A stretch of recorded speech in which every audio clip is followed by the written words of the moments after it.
ಎಲ್ರಿಗೂ ನಮಸ್ಕಾರ. ನಾನು ಇವತ್ತಿನ ವಿಡಿಯೋದಲ್ಲಿ ಮಿಲ್ಕ್ ಪೌಡ್ರಿನಿಂದ ಮಿಲ್ಕ್ ಕೇಕು ಕಲಾಕಂದ್ ಅಂತೀವಲ್ವ, ಆ ಸ್ವೀಟ್ ಮಾಡೋದು ತೋರಿಸ್ತೀನಿ. ಈ ಸ್ವೀಟ್ ಅಂತೂ ನನಗಂತೂ ತುಂಬ ಇಷ್ಟ. ಈ ಸ್ವೀಟು ಸೂಪರಾಗಿ ಬರುತ್ತೆ. ಆಮೇಲೆ ಈಸಿಯಾಗಿ ಬೇಗನೆ ಮಾಡ್ಕೋಬೋದು. ಈ ಸ್ವೀಟ್ನ ನಾವು ಯಾವಾಗ ಬೇಕೋ ಅವಾಗ ನೆನೆಸ್ಕೊಂಡಾಗೆಲ್ಲ ಮಾಡ್ಕೋಬೋದು. ನಾನಿಲ್ಲಿ ಹಾಲಿನ ಪೌಡ್ರಿಂದ ಮಾಡ್ತಾಯಿದ್ದೀನಿ, ಬೇಗನೆ ಆಗುತ್ತೆ. ಹಾಲಿಂದನೂ ಮಾಡ್ಬೋದು, ಸ್ವಲ್ಪ ಲೇಟ್ ಆಗುತ್ತೆ. ಬಟ್ ಇಲ್ಲಿ ಹಾಲಿನ ಪೌಡ್ರಿಂದ ತೋರಿಸ್ತಾ ಇರೋದು. ನೋಡಿ, ಇಲ್ಲಿ ನಾನು ಮಿಲ್ಕ್ ಪೌಡ್ರನ್ನ 2 ಬೌಲ್ ತೊಗೊಂಡಿದ್ದೀನಿ. 2 ಬೌಲ್ ಮಿಲ್ಕ್ ಪೌಡ್ರಿಗೆ ಅರ್ಧ ಬೌಲಷ್ಟು ನೀರು ಹಾಕ್ಕೊಂಡು ಚೆನ್ನಾಗಿ ಮಿಕ್ಸ್ ಮಾಡ್ಕೋಬೇಕು. ಚೆನ್ನಾಗಿ ಮಿಕ್ಸ್ ಮಾಡಿಕೊಂಡು ಇದು ನೋಡಿ ನೀಟಾಗಿ ಮಿಕ್ಸ್ ಮಾಡಿಕೊಂಡು ಹಂಗೆ ನಾವು ಸ್ಟವ್ ಮೇಲೆ ಇಟ್ಬಿಟ್ಟು ಮಿಕ್ಸ್ ಮಾಡ್ಕೋಬೋದು. ಅಂದರೆ ಬಿಸಿ ಆಗ್ತಾ ಆಗ್ತಾ ಹಾಲಿನ ಪೌಡ್ರ್ ಗಂಟಾಗೋದಿಲ್ಲ. ಗಂಟಾಗದೆ ಚೆನ್ನಾಗಿ ಹಾಲಾಗುತ್ತೆ. ಇದು ನೋಡಿ, ಇಲ್ಲಿ ಇನ್ನೊಂದು ಸ್ವಲ್ಪ ನಮಗೆ ನೀರು ಬೇಕು ಅಂದ್ರೂ ಆ್ಯಡ್ ಮಾಡ್ಕೋಬೋದು. ತುಂಬ ಗಟ್ಟಿ ಥರ ತಿಕ್ಕಾಗಿ ಅನಿಸ್ತಾ ಇದೆ. ಇನ್ನೊಂದು 1/4 ಕಪ್ಪಷ್ಟು ನೀರು ಹಾಕ್ಕೊತಾ ಇದ್ದೀನಿ ನಾನು. ನೀರು ಹಾಕ್ಬಿಟ್ಟು ಚೆನ್ನಾಗಿ ಮಿಕ್ಸ್ ಮಾಡ್ತಾ ಇರೋಣ. ಇದು ನೋಡಿ, ಹಾಲಿನ ಪೌಡ್ರ್ ಸ್ವಲ್ಪನೂ ಗಂಟಾಗೋಲ್ಲ. ಬಿಸಿ ಮಾಡ್ತಾ ಮಾಡ್ತಾ ಅದು ಬಿಸಿ ಆಗ್ತಾ ಆಗ್ತಾ ಫುಲ್ ಹಾಲು ಥರ ಚೆನ್ನಾಗಾಗುತ್ತೆ. ಗಂಟಿಲ್ಲದೆ ಥರ ಈ ಥರ ನೀಟಾಗೆಲ್ಲ ಮಿಕ್ಸ್ ಮಾಡಿಕೊಂಡು ಅದು ಆಮೇಲೆ ಮಿಕ್ಸ್ ಆದಮೇಲೆ ಕಾಯ್ತಾ ಬರುತ್ತೆ. ಕಾದು ಸ್ವಲ್ಪ ಉಕ್ಕು ಬರ್ತಾ ಇರುತ್ತಲ್ವ ಹಾಲು, ಆ ಲೆವೆಲಿಗೆ ಆಗುತ್ತೆ. ನೋಡಿ, ಇವಾಗೆಲ್ಲ ಚೆನ್ನಾಗಿ ಮಿಕ್ಸ್ ಆಗಿದೆ ಅಲ್ವಾ. ಮಿಕ್ಸ್ ಆಗಿಬಿಟ್ಟು ಇವಾಗ ಫುಲ್ಲು ಚೆನ್ನಾಗಿ ಹೈ ಫ್ಲೇಮೇ ಇಟ್ಟಿದ್ದೀನಿ ನಾನು. ಇವಾಗ ಫುಲ್ಲು ಹಾಲು ಚೆನ್ನಾಗಿ ಹಾಲಿನ ಪೌಡ್ರೆಲ್ಲ ಮಿಕ್ಸ್ ಆಗಿದೆ. ಇವಾಗ ಉಕ್ಕು ಬರುತ್ತೆ, ಸ್ವಲ್ಪ ಬಿಸಿಯಾಗಿ ಉಕ್ಕು ಬರೋ ಥರ ಆಗುತ್ತಲ್ವ. ಆವಾಗ ನಾನು 1 ಸ್ಪೂನಷ್ಟು ಲೆಮನ್ ಜ್ಯೂಸ್ ಹಾಕ್ತಾಯಿದ್ದೀನಿ. ನೀವು ನಿಂಬೆಹಣ್ಣಿನ ರಸ ಆದರೂ ಹಾಕ್ಬೋದು, ಇಲ್ಲಾಂದರೆ ವಿನೆಗರ್ ಆದ್ರೂ ಹಾಕ್ಬೋದು. ಅದೇ ಎಲ್ಲ ವಿನೆಗರ್ ಆದ್ರೂ ಆಗಲಿ, ನಿಂಬೆಹಣ್ಣಿನ ರಸ ಆದರೂ ಒಂದೇ ಸರಿಗೆ ಹಾಕಬಾರ್ದು. ನಾನು ಇಲ್ಲಿ 2 ಬಟ್ಲು ಹಾಲಿನ ಪೌಡ್ರಿಗೆ 1 ನಿಂಬೆಹಣ್ಣಿನ ಜ್ಯೂಸನ್ನ ಹಿಂಡಿ ಇಟ್ಕೊಂಡಿದ್ದೆ. ಅದು 2 ಸ್ಪೂನು, 2 ಸ್ಪೂನಷ್ಟು ಬಂದಿತ್ತು. ನಾನು ಒಂದೊಂದು ಸ್ವಲ್ಪನೇ ಹಾಕಿಬಿಟ್ಟು ಈ ಥರ ಚೆನ್ನಾಗಿ ಹಾಲನ್ನ ಒಡಿಸ್ಕೋಬೇಕು. ಯಾಕಂದರೆ ಇದು ಹಾಲು ಒಡೆದ್ರೇ ಇದು ಸ್ವೀಟು ಚೆನ್ನಾಗಿ ಬರೋದು. ಒಂದೇ ಸರಿಗೆ ಹಾಕಿದರೆ ಅದು ಹಾಲಿಂದು ಟೆಕ್ಸ್ಚರು, ಅದು ಇದು ಒಡೆದೋಗಿರೋ ಟೆಕ್ಸ್ಚರು ಮಿಕ್ಸ್ ಆಗಿರುತ್ತಲ್ವ, ಅದನ್ನು ನೀಟಾಗಿ ಬರೋದಿಲ್ಲ. ಅದಕ್ಕೋಸ್ಕರ ನೋಡಿ, ನಾನು ಸ್ವಲ್ಪನೇ ಹಾಕಿದರೆ ಮರಳಾಗಿ ಬರುತ್ತೆ ಅದು. ಇಲ್ಲ ಅಂದರೆ ಫುಲ್ ನೈಸ್ ಪೌಡ್ರ್ ಥರ ಬಂದುಬಿಡುತ್ತೆ. ಆ ಮರಳಾಗಿ ಬರಬೇಕು ಅಂದರೆ ನಾವು ಒಂದೊಂದು ಸ್ವಲ್ಪ ಹೊತ್ತು ಬಿಟ್ಟು ನಾವು ಒಂದೊಂದು ಸ್ಪೂನು, ಅರ್ಧ ಸ್ಪೂನಷ್ಟು ನಾವು ಲೆಮನ್ ಜ್ಯೂಸನ್ನ ಹಾಕ್ಬಿಟ್ಟು ಚೆನ್ನಾಗಿ ಹಾಲನ್ನ ಈ ಥರ ಒಡಿಸ್ಕೋಬೇಕು. ನೋಡಿ, ಈ ಥರ ಎಲ್ಲ ಚೆನ್ನಾಗಿ ಒಡಿಸ್ಕೊಂಡು ಆದಮೇಲೆ ಇದು ಈ ಕ್ವಾಂಟಿಟಿ ಫುಲ್ಲು ಕಡಿಮೆ ಆಗುತ್ತೆ. ಕಡಿಮೆ ಆಗೋವರೆಗೂ ಅದನ್ನು ಚೆನ್ನಾಗಿ ಕೈ ಆಡಿಸ್ತಾನೇ ಇರಬೇಕು. ಇದು ಮೇನ್ ಇಂಪಾರ್ಟೆಂಟ್ ಕೆಲಸ. ಅಂದರೆ ಕೈ ಆಡಿಸ್ತಾನೆ ಇರಬೇಕು. ನೋಡಿ, ಸ್ವೀಟ್ ಅಂತೂ ನಿಜವಾಗ್ಲೂ ಚೆನ್ನಾಗಿ ಬರುತ್ತೆ. ಎಷ್ಟು ಈಸಿಯಾಗಿ, ತುಂಬ ಟೇಸ್ಟಿಯಾಗಿ, ಒಂದು ಡೆಲಿಸಿಯಸ್ ಸ್ವೀಟ್ ಅಂತಲೇ ಹೇಳ್ಬೋದು ಇದನ್ನು. ಈ ಥರ ಸ್ವೀಟ್ನ ನಾವು ಆರಾಮಾಗಿ ಮಾಡ್ಕೋಬೋದು. ವಿತಿನ್ 15 ಮಿನಿಟ್ಸಲ್ಲೇ ಈ ಸ್ವೀಟ್ ರೆಡಿ ಆಗಿಬಿಡುತ್ತೆ.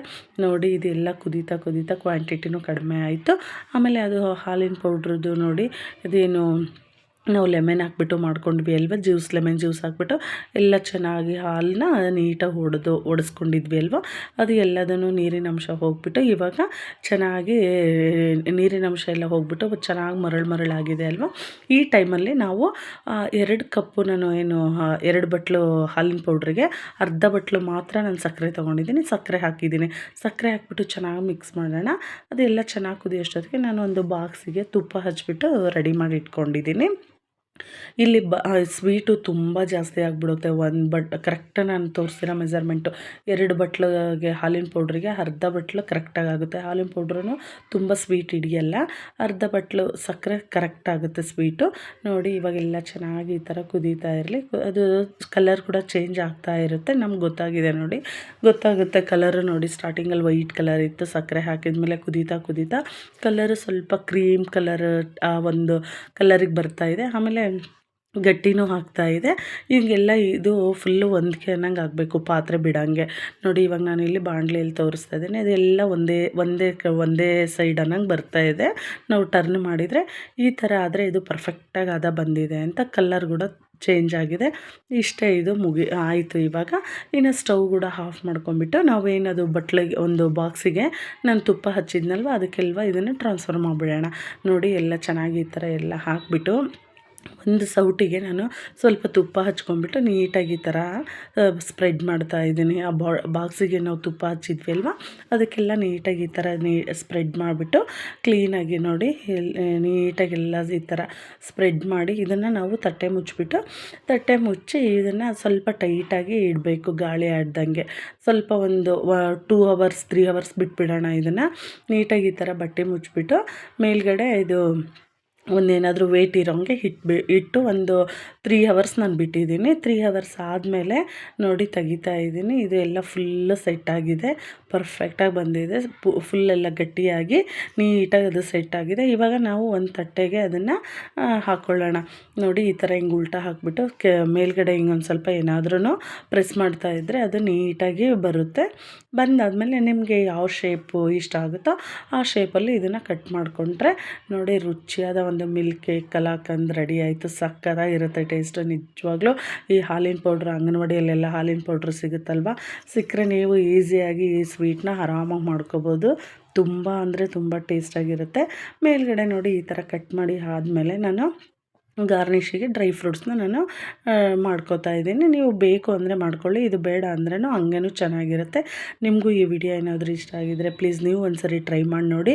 ಟ್ರೈ ಮಾಡಿಬಿಟ್ಟು ಯಾವ ಥರ ಬಂದಿದೆ ಅಂತ ಕಮೆಂಟಲ್ಲಿ ತಿಳಿಸಿ. ಸಖತ್ ಅಂದರೆ ಸಖತ್ತಾಗಿ ಬಂದಿದೆ. ನನಗಂತೂ ತುಂಬ ಅಂದರೆ ತುಂಬ ಇಷ್ಟ ಆಯಿತು ಈ ಸ್ವೀಟು. ಪ್ಲೀಸ್ ನಿಮಗೂ ಈ ವಿಡಿಯೋ ಇಷ್ಟ ಆಗಿದರೆ ಪ್ಲೀಸ್ ಲೈಕ್ ಮಾಡಿ, ಶೇರ್ ಮಾಡಿ, ಸಬ್ಸ್ಕ್ರೈಬ್ ಮಾಡಿ. ಇನ್ನೂ ನನ್ನ ಚಾನಲ್ ಯಾರೆಲ್ಲ ಸಬ್ಸ್ಕ್ರೈಬ್ ಮಾಡ್ಕೊಂಡಿಲ್ಲ ಪ್ಲೀಸ್ ಪ್ಲೀಸ್ ಪ್ಲೀಸ್ ಸಬ್ಸ್ಕ್ರೈಬ್ ಮಾಡ್ಕೊಳ್ಳಿ. ನನ್ನ ವಿಡಿಯೋ ನೋಡಿದ್ದಕ್ಕೆ ಥ್ಯಾಂಕ್ ಯು ಸೋ ಮಚ್.